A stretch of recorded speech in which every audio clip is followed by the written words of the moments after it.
Welcome to the podcast. If you'd like to listen to an ad-free version of this episode and all of our episodes, then search True Crime Today Premium Plus on Apple Podcasts and press subscribe. That's our premium channel where all of our ad-free and advanced episodes live, all in one place. True Crime Today Premium Plus. Search it on Apple Podcasts and press subscribe. Even try it for 3 days free. The last thing they saw was someone they trusted. You're tuned in to Hidden Killers with Tony Brueski, featuring retired FBI special agent and chief of the Counterintelligence Behavioral Analysis Program, Robin Dreeke. The culture of celebrity, what exactly does it mean? You think about it like, oh, extra perks. You go to the award show, you get to go get those notorious bags with all these goodies in that no one else gets, and you get it for free. That's exciting. And then you go to the show, you go to maybe an after party, and then you go home and go to bed, right? Is that how it works?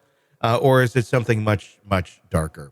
It probably depends who you talk to and who you are and what roads you choose to go down to once you've reached that place called celebrity.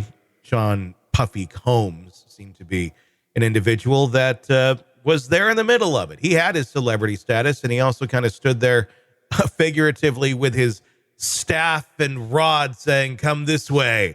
We have party here. We have more things for you that only you can get as a celebrity. And some people fell for it. Some people went down that road and they discovered there's some pretty dark shit down this road. Joining me to discuss, Robin Dreeke, retired FBI special agent, chief of the Counterintelligence Behavioral Analysis Program. That's the thing with celebrity. I think once you kind of get into it enough and you start living this world that's not like the rest of the world, you start to think that that's normal. Mm-hmm. Yeah, that's the massive groupthink that keeps going.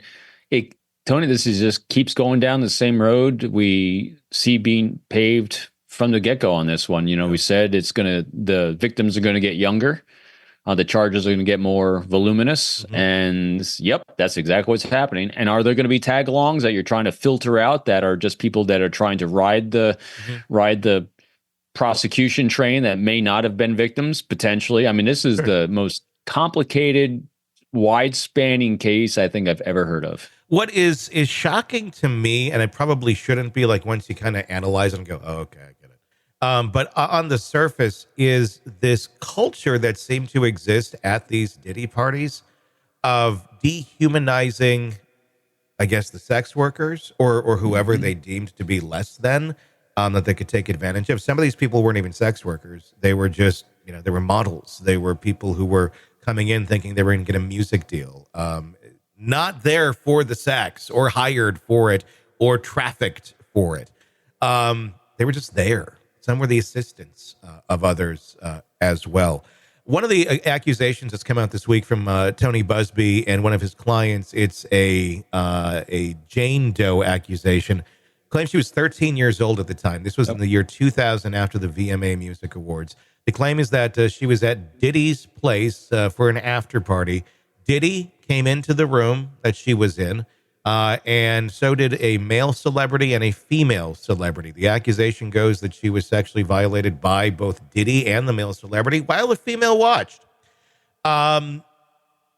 This is, I mean, that speaks to a culture where, like, this is normal. Nobody's shocked by this. The woman didn't go like, oh my God, what are you doing? Or try to stop or run away. I mean, you could look at that and go, was that a culture of fear? She was fearful and didn't say anything that way? Or was it more so, she's used to this. She's used to seeing her significant other go and rape somebody in front of her. And it's like part of the life. It's so bizarre.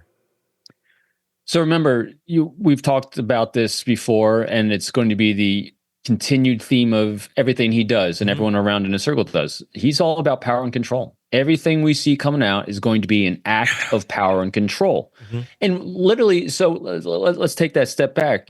The life of a celebrity, and these celebrity parties and what they're doing to other people. This is not about sex. It's not about anything except power and control. So when we look at many, not all, there's a few celebrities today. What are they trying to do? These people, some of them have barely any education, any background in anything in life except what they do, their art and their craft, and yet they're trying to have power and control over what people say and vote on. Mm-hmm. Yeah. Power and control. This is, again, it's easy for people to get drunk on power. Yeah. Because what's going on in the brain is the dopamine's flowing, the oxytocin, endorphins, all the pleasure centers are firing in the brain for numerous things we do in life. Sex, drugs, rock and roll, chocolate, good, healthy relationships, and power and control. Yeah. It's because it allows in there. Yeah, see? I mean, so you can either go down the good road of chocolate chip cookies and having good, healthy friends and being of service to others, or you can have power, control, and manipulation of others. It's all, our brain chemistry is all doing the same thing. Yeah. Remember, we said that with Diddy. If he had just taken, like many others, taken his celebrity, taken his resources of wealth that he had, and channeled that into full service of others, this wouldn't have been happening.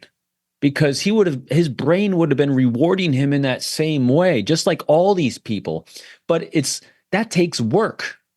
It takes work to be of service to others. And a lot of times people don't have patience to put in work to be in service of others. It's a lot easier to go down the road of power and control because it's quick fix. And I think that's what it was. A quick fix. And also, if you're in service of simply yourself, you're getting all of the glory. I mean, the quick things. You're not getting the long-term benefits of seeing someone else thrive and helping them along, but they don't even know that because they don't usually go down those roads. It's just me. What can I get to fill that those endorphins at that moment in time?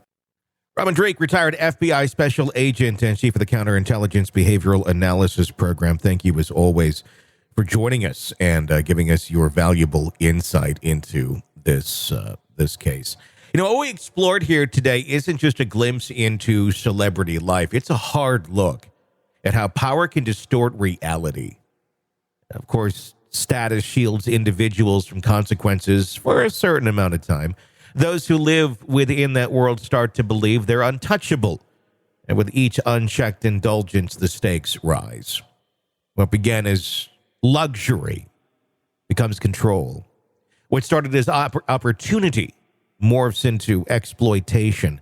And the more they take, the less they care about who's left in the wreckage.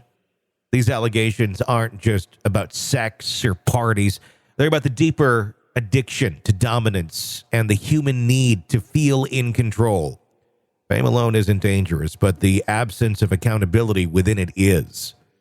That's the point where people stop seeing each other as human and start treating them as tools to feed their ego.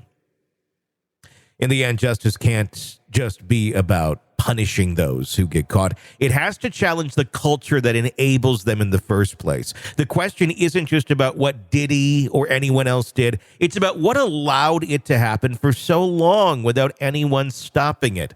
And how many others are still out there, protected by the same silence, the same fear. I'm Tony Brueski. If you want to stay informed on the cases that we cover, be sure to press subscribe wherever you get podcasts. And thank you for listening. Welcome to the podcast. If you'd like to listen to an ad-free version of this episode and all of our episodes, then search True Crime Today Premium Plus on Apple Podcasts and press subscribe. That's our premium channel where all of our ad-free and advanced episodes live, all in one place. True Crime Today Premium Plus. Search it on Apple Podcasts and press subscribe. Even try it for 3 days free. You're neck deep in a dark, twisted tale, and just as the tension peaks, bam, a commercial about some miracle diet pill breaks the spell. It's like finding a fly in your soup after the first bite. But here's the fix. True Crime Today Premium Plus on Apple Podcasts. You get to enjoy your crime stories without the junk. Ad-free episodes, extended interviews that go beyond the surface, and early access to all the gruesome details. It's like swapping out a can of cheap beer for a glass of fine whiskey. So search for True Crime Today Premium Plus on Apple Podcasts. Subscribe and keep the darkness flowing uninterrupted.